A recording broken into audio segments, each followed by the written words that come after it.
Exercise 6.2। इसमें हम algebraic जो फ्रैक्शंस हैं उनको ऐड करना, सब्ट्रैक्ट करना, मल्टीप्लाई करना और डिवाइड करना, ये 4 ऑपरेशंस हैं जिनको अप्लाई करके हम इन क्वेश्चंस को सॉल्व करेंगे। क्वेश्चन नंबर 1,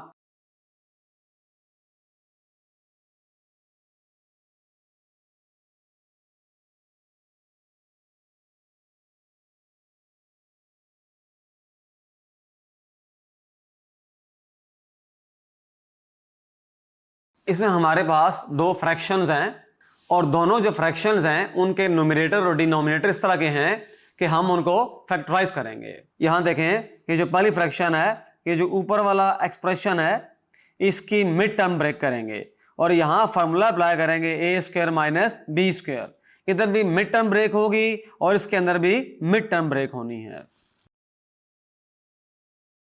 इसको लिख सकते हैं x² माइनस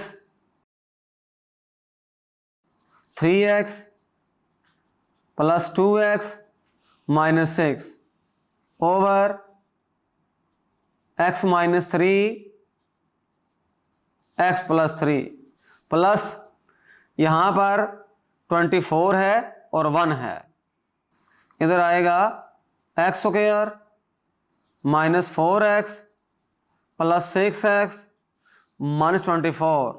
नीचे वाले के मिड टर्म ब्रेक करेंगे, x² plus 3x minus 4x minus 12।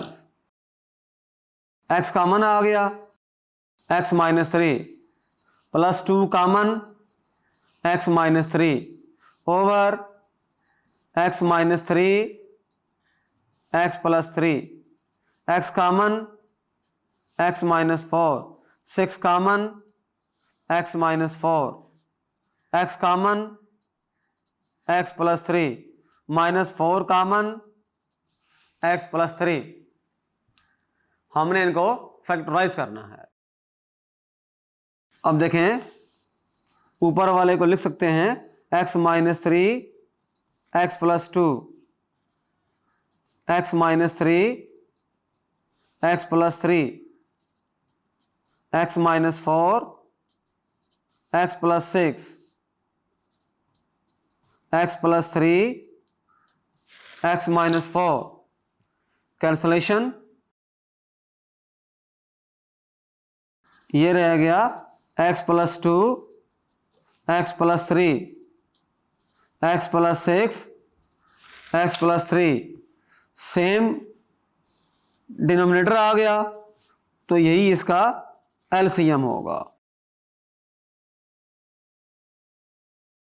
ऊपर आ जाएगा 2x प्लस 8, नीचे x प्लस 3, ऊपर से 2 कॉमन ले लें, x प्लस 4 नीचे x प्लस 3। तो ये हमारे पास सिंप्लीफाइड आंसर आ गया। हमारे पास 2 फ्रैक्शंस गिवन थी, उनको हमने ऐड करना था। हमने उनको पहले सिंप्लीफाई किया with the help of factorisation, फिर हमने देखा कि उनको ऐड करना आसान हो गया है।